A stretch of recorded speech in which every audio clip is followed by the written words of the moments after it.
This is the Illinois Nutrient Loss Reduction Podcast, Episode 11, The Economics of Conservation, an inside look at two programs making waves in Illinois' water quality.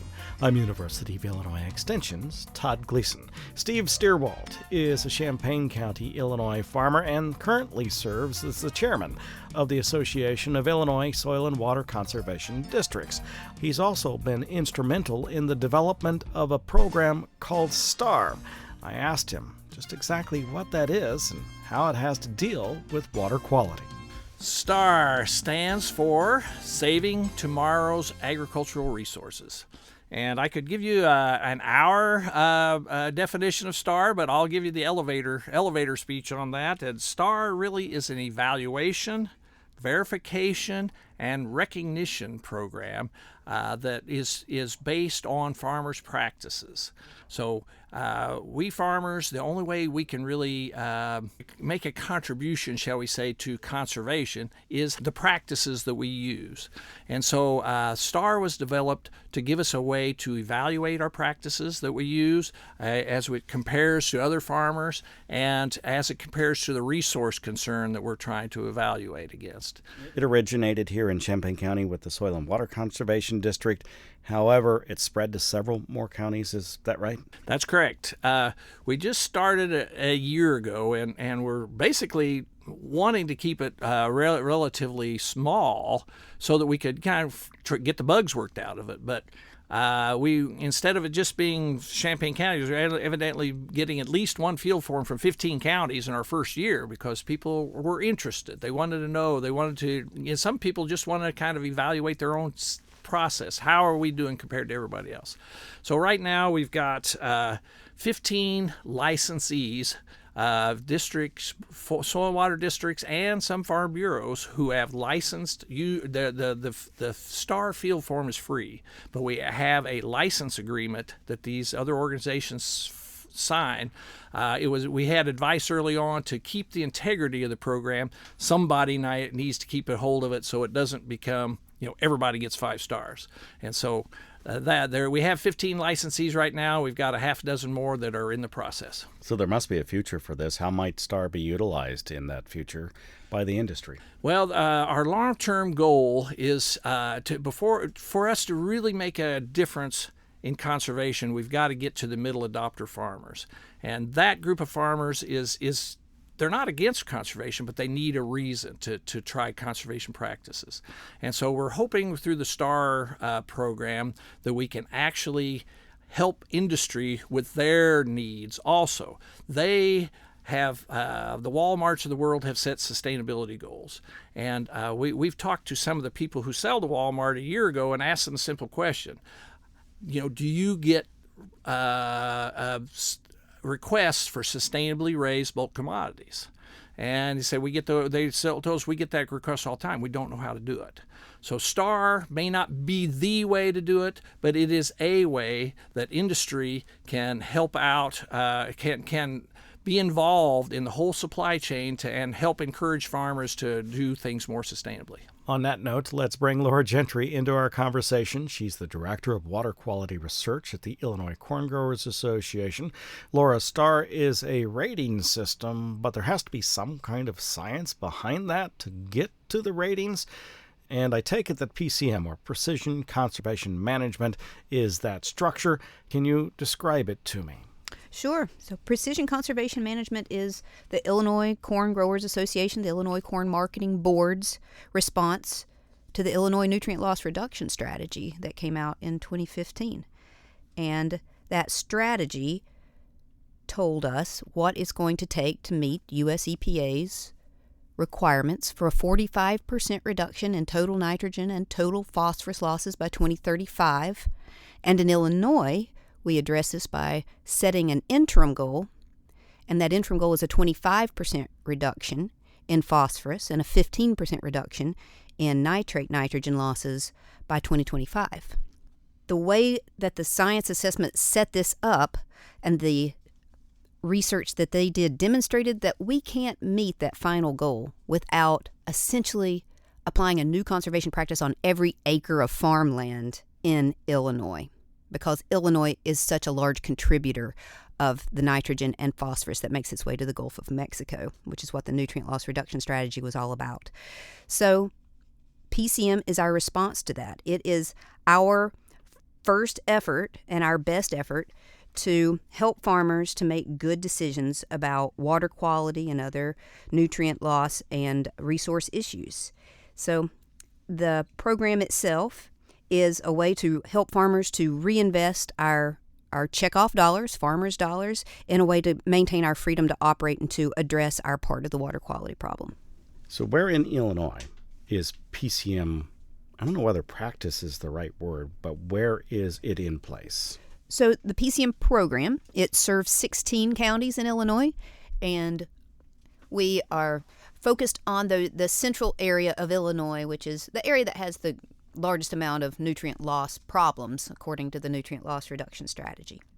There are a lot of efforts, Laura, in this realm. What makes precision conservation management different? PCM is the first effort of its kind in the country to look at farm financials as the central focus along with these conservation practice adoptions. Right, there are a lot of programs that are out there, but they're usually from associations or organizations or companies that have a different primary focus. And for us, our first priority is to help farmers make the best decisions for themselves, to make financially responsible decisions, because we believe no farmer helps anyone if they're being so green or so conservation-minded that they put themselves out of business. Can you explain any major findings that we've come across so far? That's one of the great things about PCM is it's a big data effort. We are collecting a lot of information. We have 3 years of data now. 2018 will be our 4th year of data. And we've done a preliminary analysis.